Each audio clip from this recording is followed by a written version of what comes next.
Hey guys, welcome back to the Morse Code podcast. On today's episode, we've got Maysa Albarcha. She's the vice chair of the Islamic Foundation of Greater St. Louis.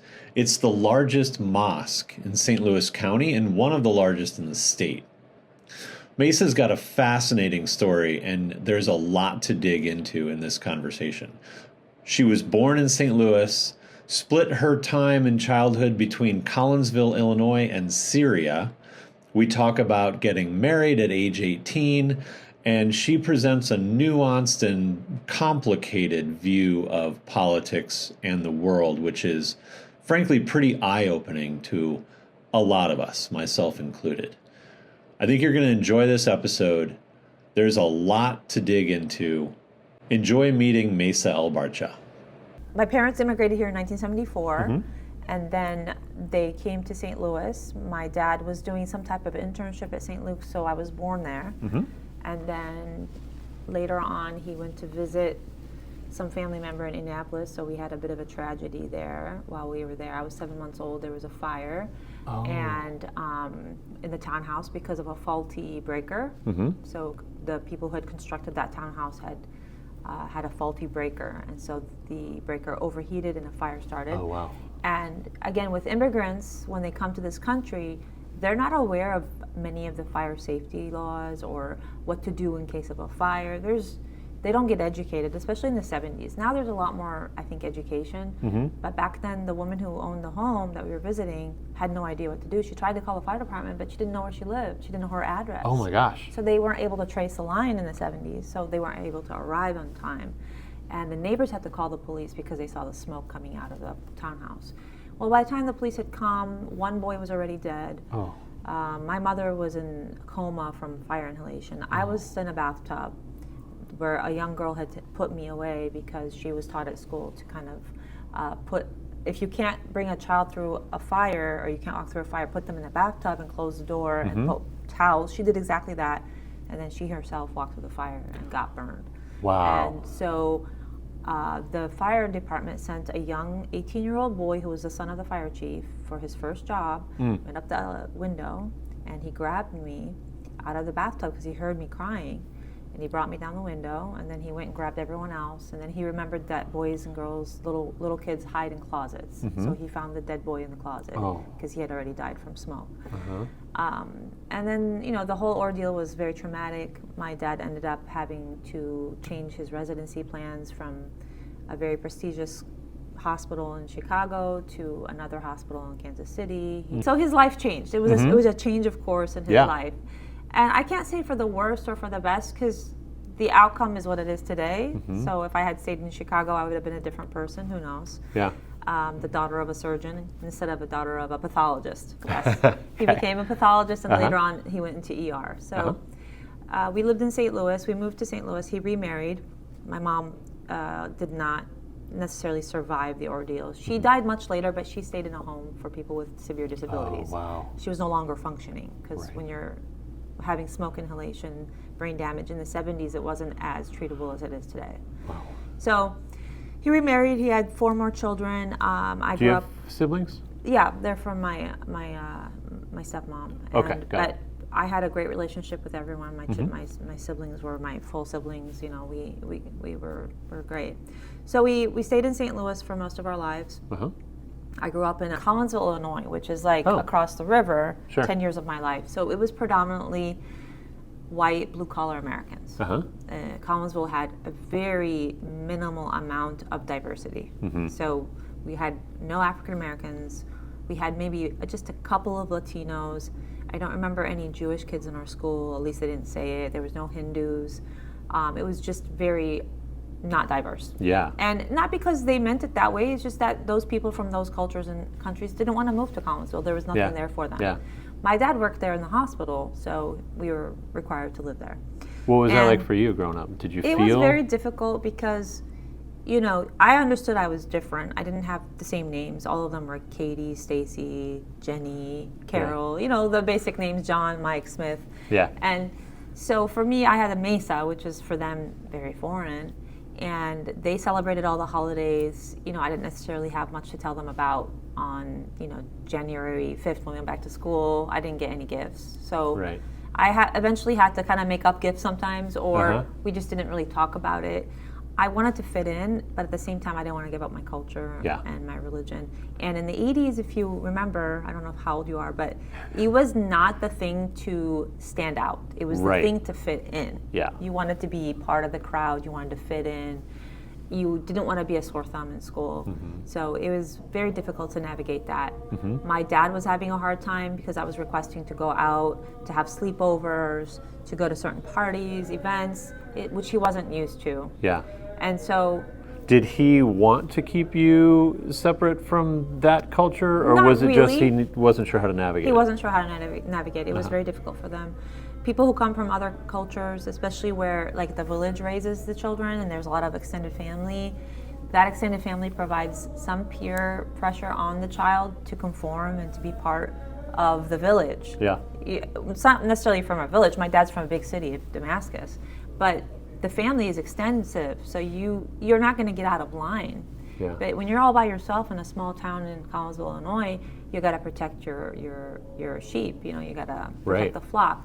And he works in an ER, which made it far worse because all he saw was kids injured from all types of events, people who were alcohol-related injuries, car accidents, things like that. So he became overly protective. And so it was very difficult for me to navigate. But I got through, and now looking back, whatever didn't destroy me made me much stronger. Sure. I have a very deep understanding of blue-collar America and how they function and how they could possibly improve.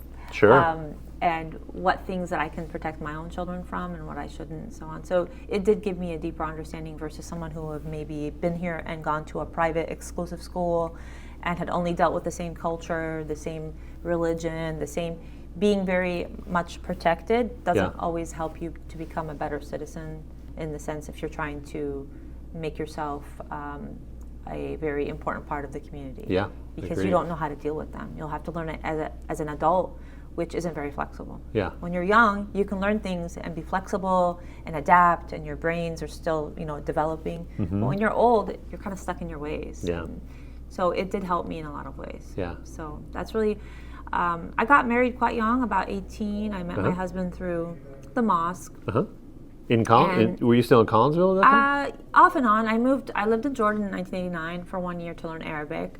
And we moved to Saudi Arabia my parents stayed there 3 years. I only stayed there 1. And that's when I came back here and met my husband and we got married. Wow. So I did eventually travel, and every summer I'd spent it in Syria, in Damascus. We would spend the summertime almost from probably early June till mid-August in Syria. Some summers I would stay here, but mostly in Syria. So I had a very good cultural upbringing in the sense that I knew how the Arab culture was. Yeah. I knew all about Syria. I knew all the problems they were having. I had a very large family. I had like 11 aunts and uncles. Wow. There wasn't a lot of cousins because I was the oldest from all of the grandkids. So I was not surrounded by many cousins. I was still surrounded by aunts and uncles who were my age. And so it was quite important to me to have that connection overseas. Because when I came back to Collinsville and I tried to explain to my friends, what European techno was, they had no idea, because that's what I liked. Yeah. And, in the Middle East, everybody listens to all this, like, European techno music. And here, they were stuck on Bon Jovi. Yeah. And, Def Leppard, and that was as British as they were going to get. And then they were stuck on other, Metallica, AC/DC, all those things. And Michael Jackson was Madonna and those things. So I like those too, but there was this whole genre of music that they didn't know about because we didn't have the internet, we didn't have Spotify, we didn't even have Napster yet or any of those things, right? What was that like for you making that cultural shift? And I don't know if we want to call it code switching. It was a cultural shift. It was very difficult.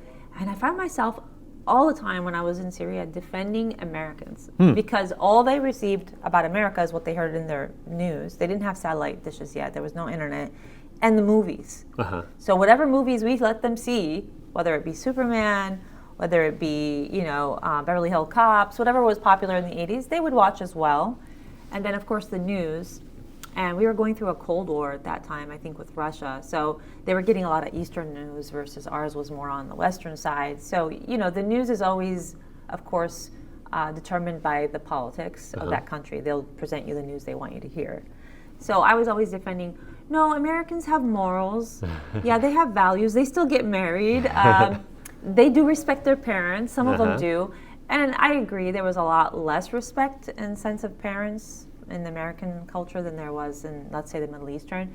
But I found myself defending them the same way I would defend my culture when I would come back to the U.S. And my friends would say stuff about Middle Easterners, or I would have to defend them too. So I was always on the defensive from both ends. It was very exhausting. Did you grow up with the feeling of like being sort of on the outside of both? Did it feel like that? Not really. When That's I would good. go to Syria, I felt like one of the people there. I did. I felt very accepted.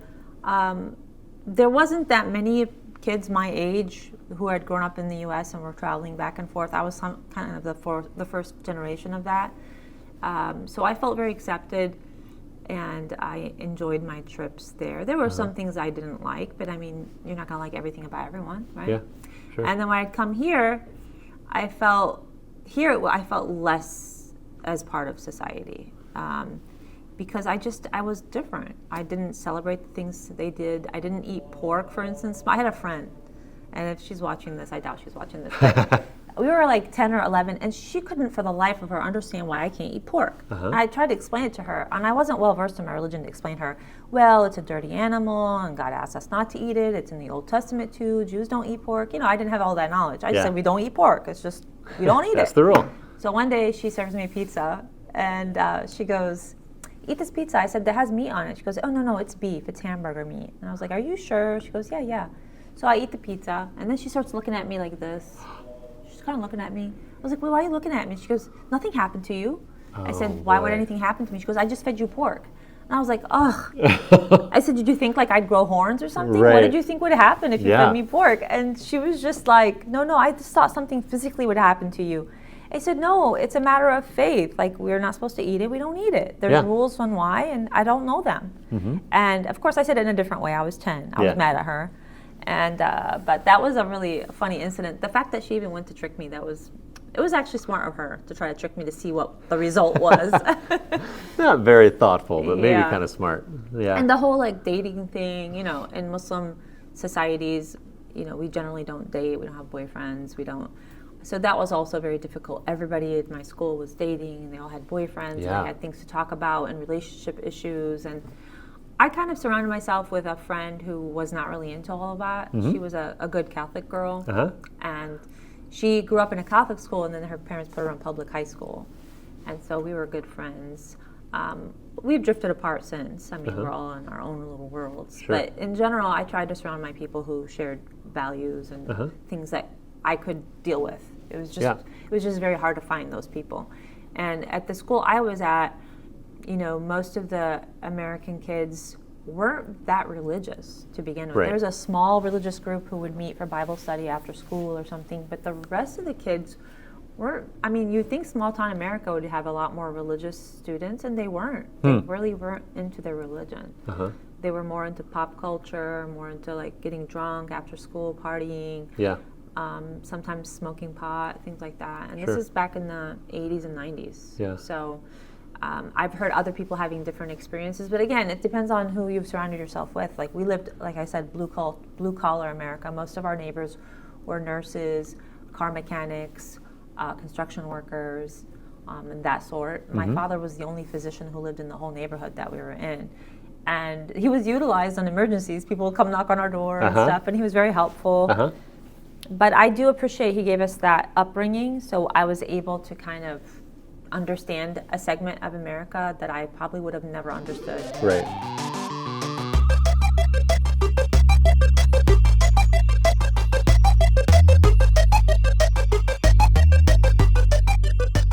You got married when you were 18, is that right? Yeah. How did you meet, and how does one get married at 18? How'd that go for you?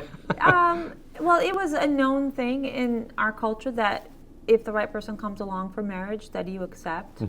And the criteria should be, he should be a decent person, a Muslim, from a good family, attractive, if that's what you want. Uh-huh. Obviously able to support a wife and children, so making money, that's important. And there should be some shared interests. Mm-hmm. Love in the Muslim culture usually comes very much into after marriage. Mm-hmm. And that's a deep love. There's Mm-hmm. infatuation, there's another word in Arabic, ajab, I don't know what that is in English. There's mutual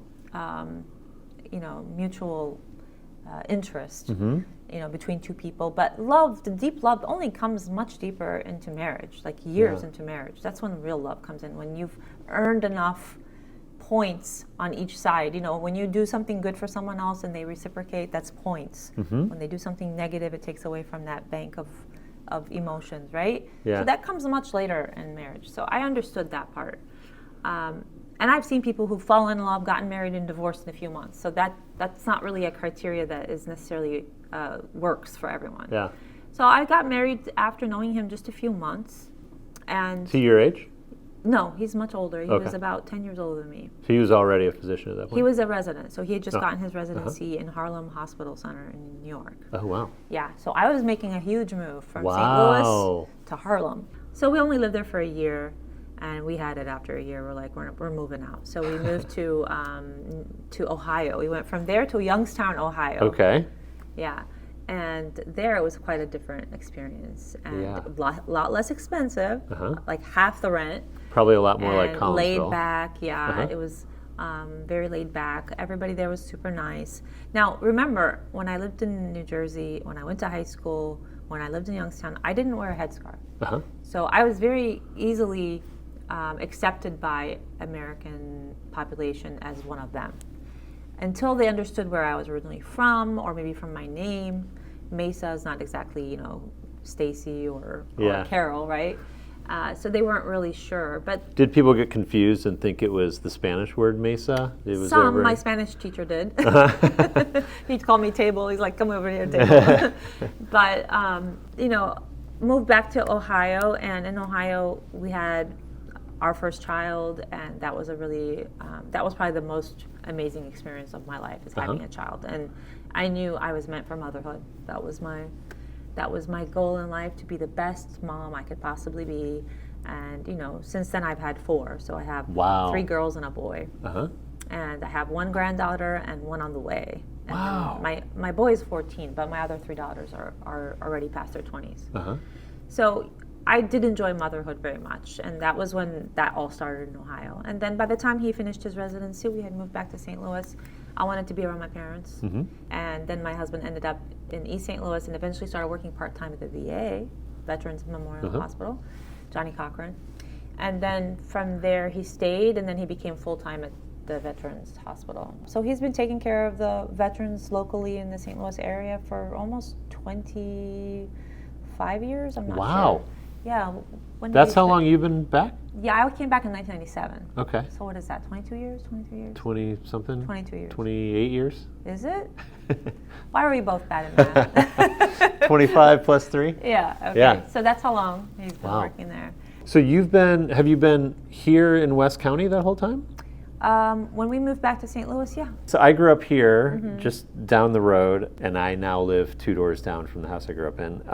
You are a real St. Louisan, because I also live 2 doors from my parents' house. Is that right? Yes. Wow. And my dad has his mother live with him. So- Really? Yeah. I moved away right around the same time that you moved here. And when I came back in 2021, it felt very different. A lot of things felt very different. One thing that I was very relieved about, especially because I came back with 4 kids who'd been living in New Jersey and had a very diverse experience. I feel like the West County town and country that I grew up in was very white, very pretty homogenous, Yeah. and it feels to me a lot more diverse now. I think so. I'm wondering if you kind of saw that shift over your time, or maybe it's all in my head. I think that when I lived in Collinsville, I visited Baldwin once in my life. I was 16, I think. But my parents moved here, I think, I forgot, like 1999 maybe. That's because we moved to Saudi. No, wait, moved to Saudi in 92. And then I got married in 93. They stayed 94, 95. They moved here like 96 probably. And then I moved back to St. Louis in 97. And but St. Louis has always been home. You know, whenever I would travel anywhere in the world, when I'd go over the arch and I'd see it, I was like, yes, we're home. This arch. You just knew that's the call to home. Regardless of politics and who's in charge and what's going on in the world, all of us feel like St. Louis is home. Like, it doesn't matter at the end of the day.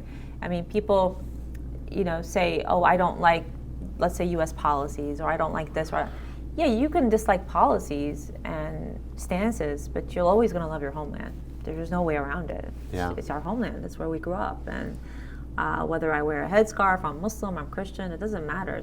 It's where you grew up. This is all you know as your home. So I always think of St. Louis as my home, and I can't see myself living anywhere else. Really?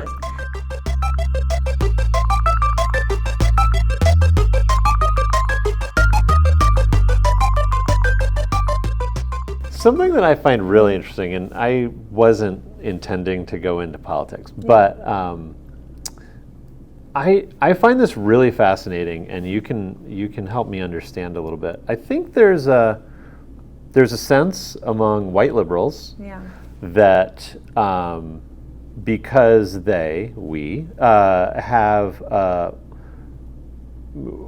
we feel like we are fighting for a diverse, accepting culture.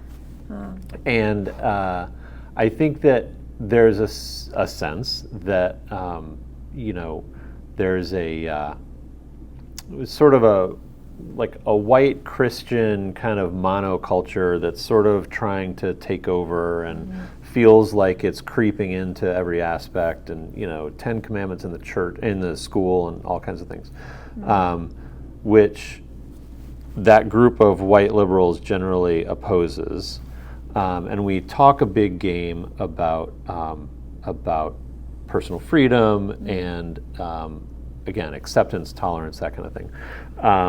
And I think because of that group of white liberals sort of expects other demographic groups to just fall in line. I didn't want to say it, but yeah. Yeah, agree. Yeah. You know, and how come Latinos aren't voting for us? How come Muslims aren't necessarily voting for us? And I've noticed among in conversations that I've had with other people in the Muslim community and just across the board that it's much more nuanced. And you're really good at just kind of ignoring politics altogether. Can you explain that to me? Well, I mean, I went through many phases. I'm in my very, very late 40s right now, and I went through phases in my 20s and 30s and 40s where I had, you know, my political stances, my views, and they change throughout your life. You can never expect anyone to be consistent. Any politician you run into, when you see their old videos, know that that's the representation of even you, because you'll change your stances on politics and your values and not necessarily your morality, but your values may change once in a while throughout your decades. Okay, they just do, because you learn new things. So a lot of Muslims, we shared very close politics with Republicans as well as Democrats in the 80s and in the 90s. But then there was a significant shift amongst Democrats in the 90s when it came to certain issues, especially family values, which Muslims hold very dearly, as do many Republicans. And so with that shift, they were expecting that the Muslim community would join hands with them, because there was also a shift among Republicans to want to dislike Muslims because of 9/11 and other political, I would call it sometimes propaganda against us. And so they thought that we would join hands with them 100% wholeheartedly, even though that some of the things they stood for weren't necessarily in line with their values. So it became quite a mess in the 2000s. But after many years of contemplation and COVID, and during COVID, the whole, I'll just be frank, the whole LGBTQ issue got pushed very far.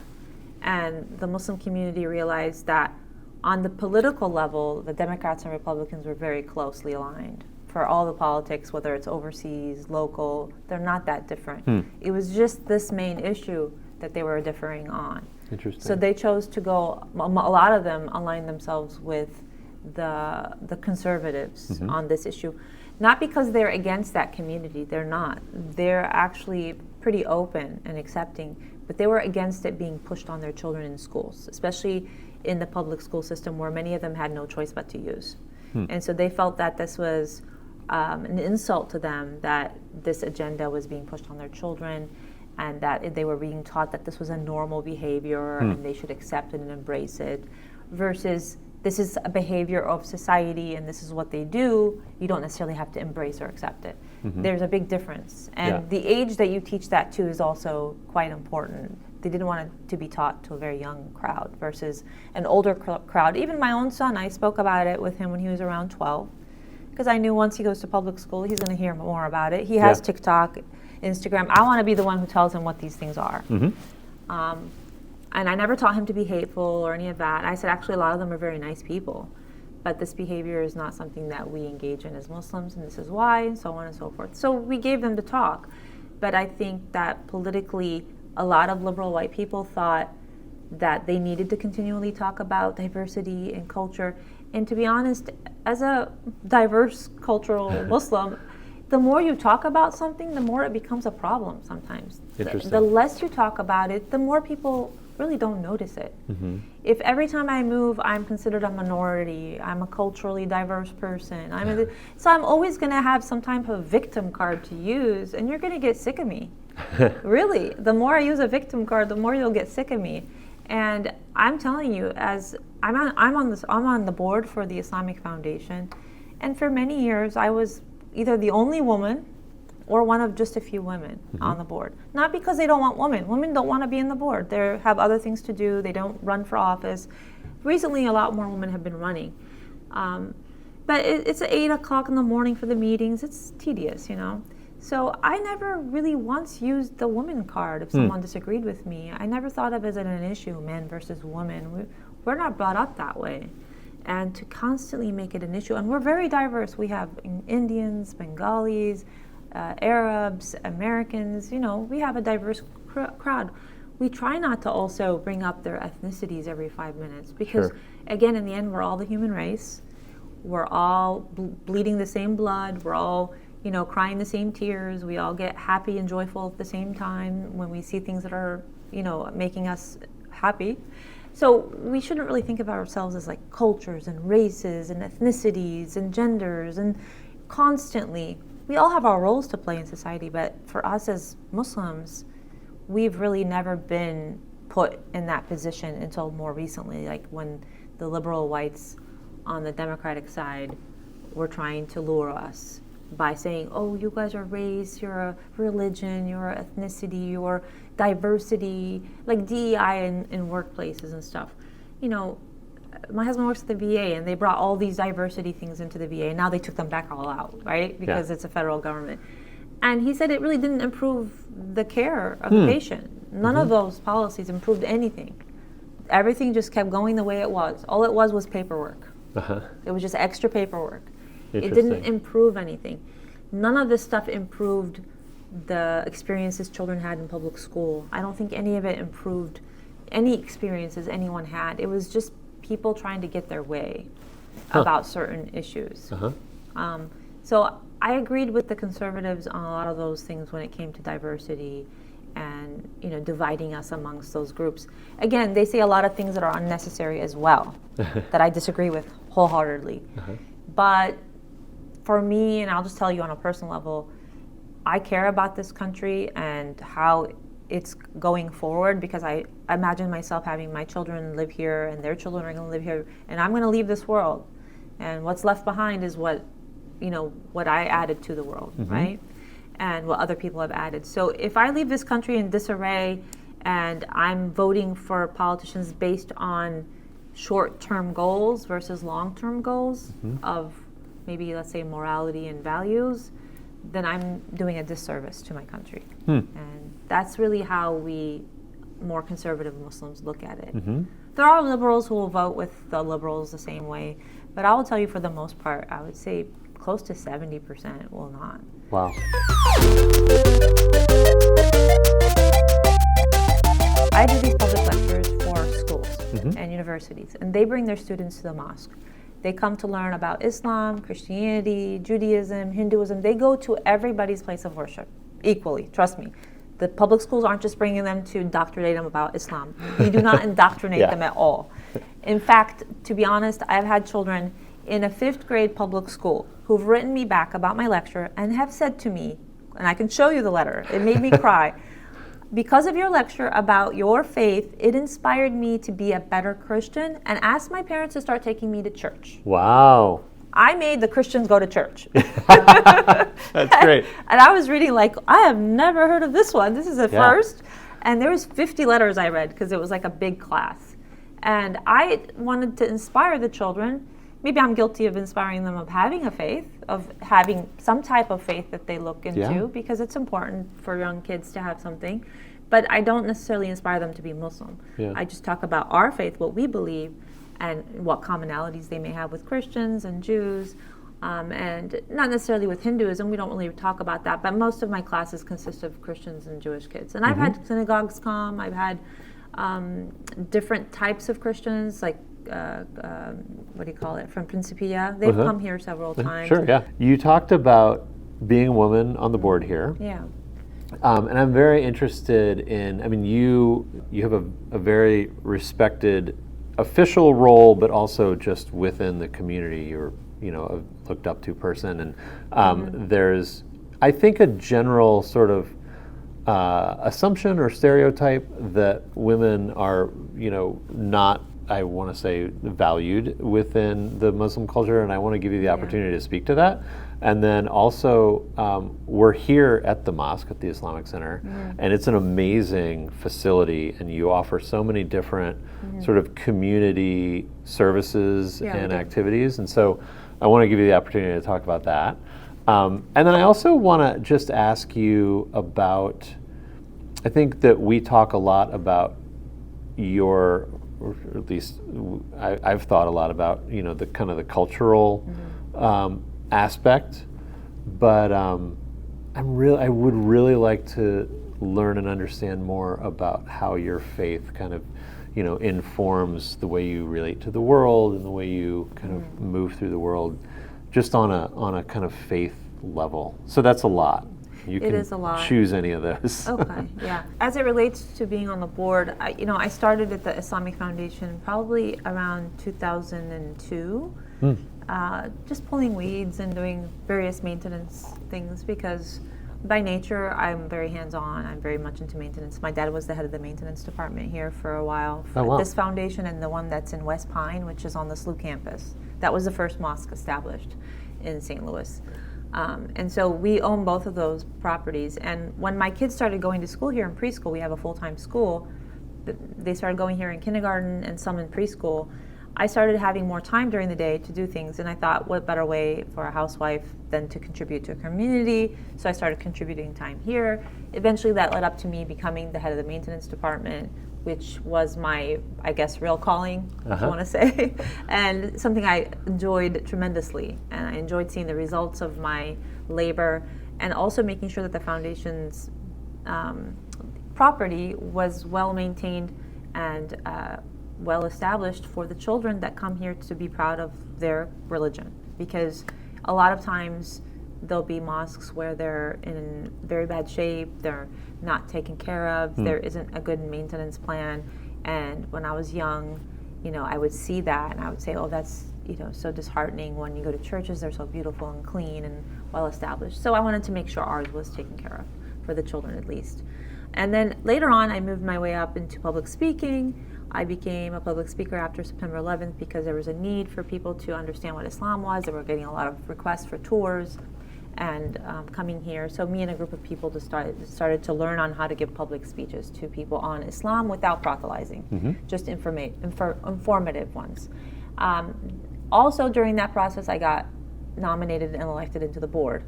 I was one of the youngest members of the board who were born in the United States. It was a struggle for me to fit in with the crowd at first because a lot of them were Eastern born. None of them were American-born. We had different understanding for certain things. And then eventually I earned my respect through good hard work. And all of them, for the most part, dealt very well with me. Being a woman was really never an obstacle. I think that's something that women sometimes unfortunately use because they want to find a reason for why they were rejected. And maybe that's an easy card to pull. And sometimes it is the case. There are special cases where there are men who just generally don't like women to be in certain positions. But that's also the case for some women who don't want men to be in certain positions that they view as their position. You know, there are cases where men enter into a woman's field and they're not too happy about it, and vice versa. So I think for the most part, most Muslim men and most men in general don't object to women being in any position as long as the woman doesn't go in pretending to be a man. Not in the sense of how she dresses, but being very masculine in her behavior. I think that becomes kind of a threat to them. I think when you stay in your feminine, more, I want to say it in a politically correct way, but it's hard because everybody likes to misunderstand what I'm trying to say. But what I'm trying to say is there's certain aspects that a woman has that if she keeps them while maintaining her intelligence and her respect and the way she talks to people. In Arabic, it's called adab, and it just means self-respect. That for most men, they see that and they respect that, and they don't see you as a threat, and they treat you equally. And I think it goes both ways. I think women don't want to be threatened by men in their what they call their world either. And we are taught as Muslim women that there is no competition between men and women, that we are equal parts of society and we are here to fulfill our roles. And sometimes they are defined within the prospects of what's known as feminine and masculine roles in society. He works and she stays at home and takes the kids and so on and so forth. And sometimes they are the other way around, where he's the one who stays home, and I've seen this happen, and she works. But someone should stay with the children, and someone should be the caretaker of the house. Doesn't matter which one. In most cases, the woman likes to do that more, but in some cases, the man wants to do it. And there are Muslim men who do that, I guarantee you. I know them personally, who have stayed home, and the kids are very spoiled. Because he had all daughters, and all he did was say yes about everything, and they were very cute. I could vouch for that. So, I'm the same. Yeah, oh, yes, sweetie, yes, sweetie. I'm like, those girls were raised by a guy. Right? Yeah. If I left it up to my husband, my daughters would have been really spoiled. But I stepped in and made sure that they had some sense of, authority in the household. But I think you would find most Muslim women, especially in the United States and even abroad, are very intelligent. They are educated. They are 80% or something even higher than that. For instance, in Saudi Arabia, 80% of women have college educations. There's more women in college than men in Saudi Arabia. And it doesn't mean we work.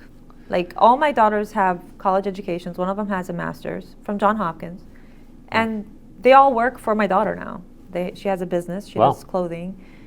She does fashion, like modest fashion. And they all work for her company. That's what they chose to do. Summer Evenings. She does, she started with evening gowns, but now she's in everyday wear. But it's mostly to provide an option for Muslim women and non-Muslim women. A lot of Mormon women, a lot of some Jewish women also purchase from her things that are more covered but very fashionable and beautiful fabrics to make you look very feminine, but not so necessarily sexual. So there are options for women like that. And they sell them in other stores too, but to have them all on one website with a person who personally designed them is different. That's great. Yeah. So we choose to work if we want to with our degrees, but the degrees are there to show that, we've achieved this degree.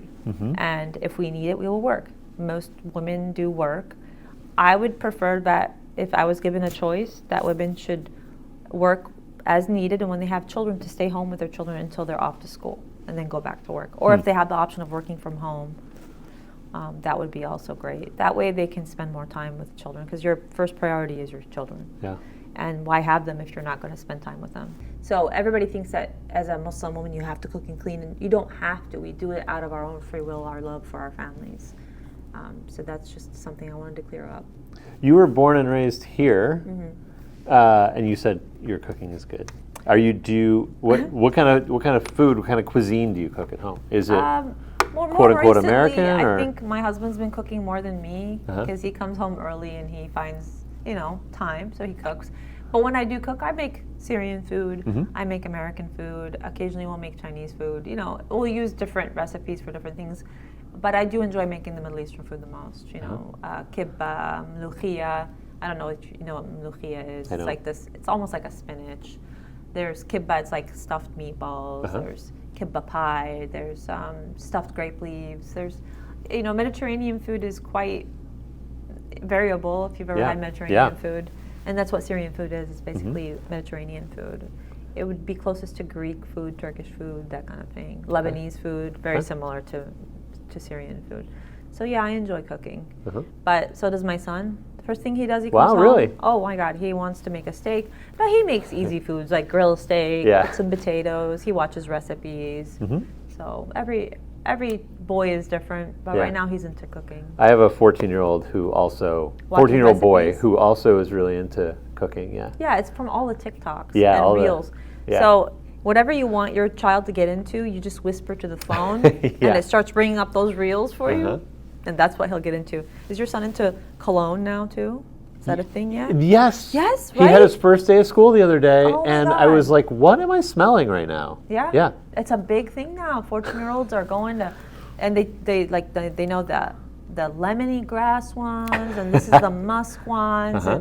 And, I ordered a perfume for myself the other day, and I got samples for guys, for him. Uh-huh. And it was like the best gift in the world for him yesterday. So it's Yeah. a whole new thing. We were just talking about food, Lebanese and Syrian and Greek. Do you have restaurant recommendations for me? Oh, well, let's see. That's a good question. There's a lot of Middle Eastern food now in St. Louis area. And to me, they all taste very similar.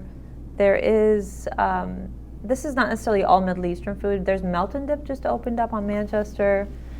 They sell a lot of different American, more sweets, but mostly some kanafa, some other Middle Eastern sweets that mix with some American sweets. It's a chain. Huh. But there's also Al-Badia, I think. There's Shawarma House. There's, there's so many. There's Sharjah. If you go up and look on, I don't eat too much of the Middle Eastern restaurants, only because we cook it at home. Mm-hmm. So, why go eat it again? Yeah. But I've heard my kids go to all these places, but I'll be happy to look them up for you and send you a recommendation. My idea of going out to eat would be something different. Yeah. Like fusion foods, things like that are from different ethnicities and stuff. I want to try new stuff. Yeah, that's a good point. Yeah, because I was just in Syria a few weeks ago, and all we did every day is eat out.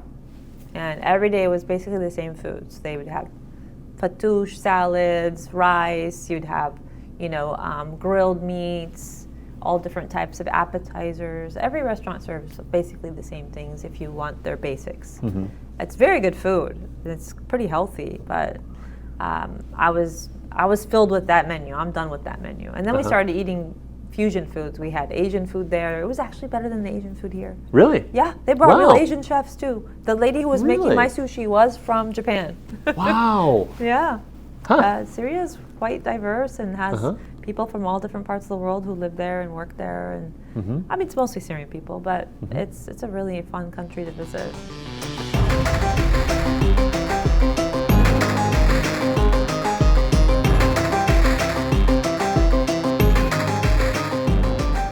Can I ask you about your Syrian experience? Mm-hmm. You mentioned you feel a lot safer now, post-revolution, Oh yeah. and it sounds like you were targeted.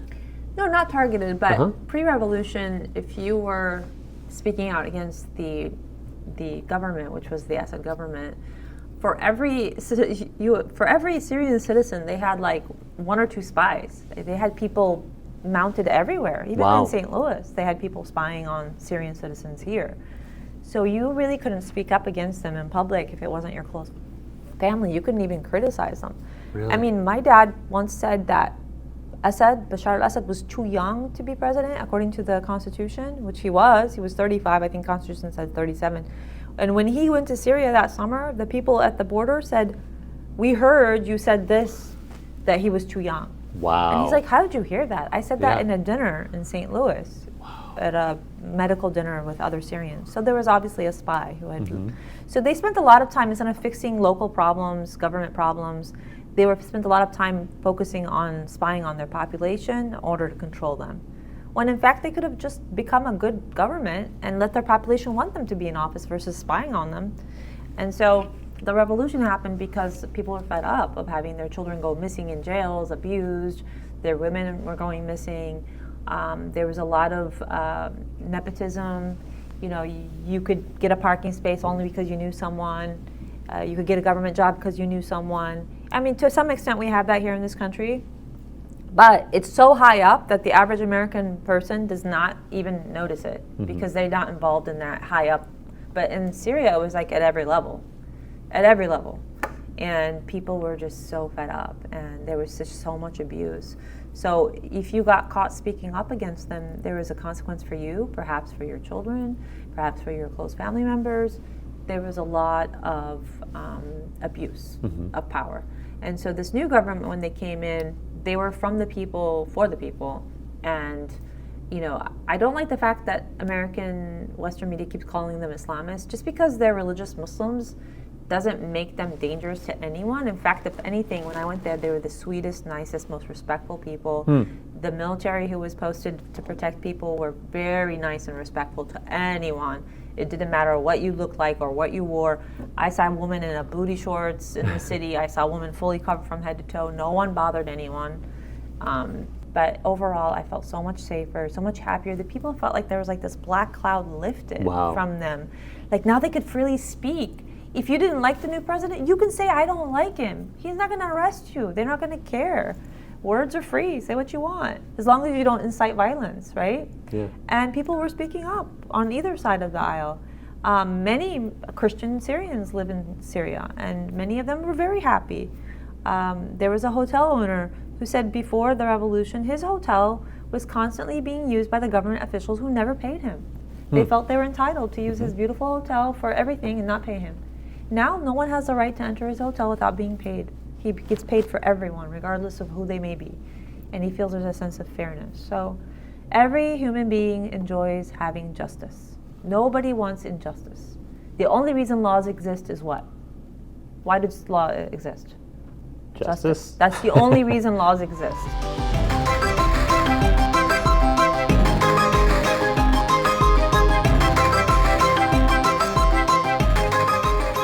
So let's wrap up where we started, because I didn't get to finish hearing the story, but it's such a great, a great story, and it's got to be part of your book. You got to write a book. Oh, Are you going to write a book?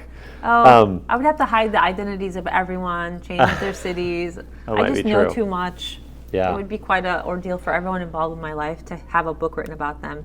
That's such an American thing to do, is to write a tell-all book and to throw everyone in your life under the bus. Yeah. It's like they've spent all that time with you only to finally find out that you're going to throw them under the bus. I don't know if I could do that. But yeah, what part of that story? The firefighter story. Oh. Yeah. So that firefighter who had saved me, sometime during COVID, I decided to make it my goal to find out who all these people were, what was the whole story, because I heard bits and pieces of it. And to be honest, I didn't want to go into my dad and ask him too much, because it was such a hurtful time in his life. I didn't want to bring up all the old stories and make him sad and upset him. And he's in his 70s, so I didn't want to be the cause for any pain. So I did it upon myself to do the research. So I did, and I looked up newspaper.com. You can look up any article you want from any time up until like 2000. After that, they're all on internet anyway. Yeah. And I found out there was all these articles about it. And the guy who had saved me, he was the son of the fire chief of Indianapolis, and that was his first job. And so I found out who he was. I looked through his history online, and I found his email, and I emailed him, and he was the fire chief of Indianapolis at that time. So he had grown up to be just like his dad. His mother happened to be the police chief of Indianapolis. What a family. So he came from like a real strong Irish family. And if you go through the newspapers, you can see the birth of his first child, his marriage. Is like, you could stalk someone very easily. It was all good stuff. And then I emailed him, and he wrote me back saying, you know, I just retired yesterday, and you were the first job I had, and I saved your life. And now you just emailed me at the time of my retirement, which is like full circle, and he was really amazed. Wow. Like, this has to be from the Lord, you know? Yeah. And I thanked him. I said, thank you for saving my life. And I just wanted to update you on what happened to the people you saved. And I just thought there's something that you should know. And he goes, I was just wondering about that. And the fact that you wrote it, it's like crazy.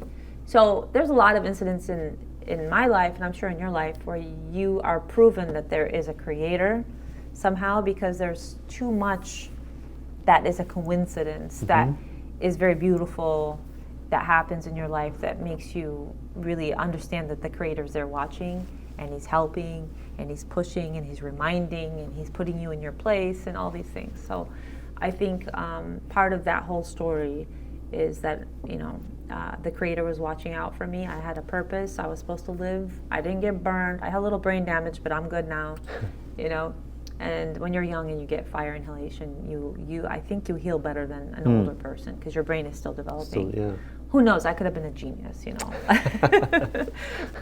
Who's to say you're not? I don't know about that. I wasn't in any gifted classes. I was known as the radio as a child, so my dad said you talked a lot. So he goes, the radio's getting in the car, turn off the radio, she's here, no worries. She talks just for everyone. But that was really the most interesting part of my life, I think, learning about that whole story, because I only learned about it when I was 12. I wasn't growing up knowing about it. Really? Yeah. I was told about it later. You were, a few months old? Is that right? 7 months old, yeah. 7 months old. But yeah, that part of my life was quite interesting. And I'm glad I did what I did and I wrote him, because it made his day. Yeah, for sure. And he told me the other firefighters either died already or they'd had retired as well. So yeah, that's pretty much that story. And I went and talked to the girl who saved me too. I emailed her. Really? We communicated.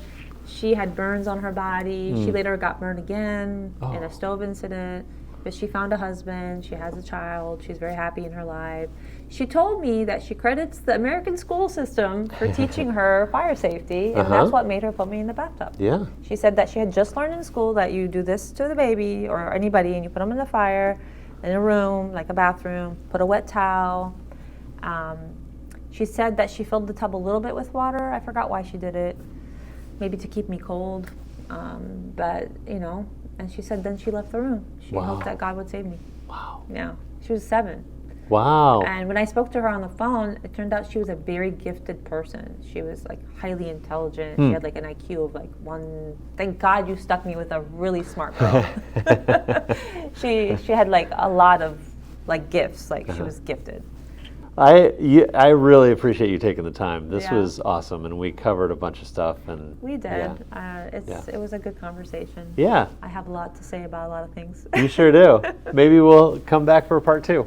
Yeah, that would be great. I appreciate your time. Yeah, And if I said anything offensive, you did not say anything. Get over offensive. it. No, I'm just kidding. There you go. That's the attitude. I love it. Thicken that skin of yours. The world is a lot harsher than what I expected about. Yeah. Game over.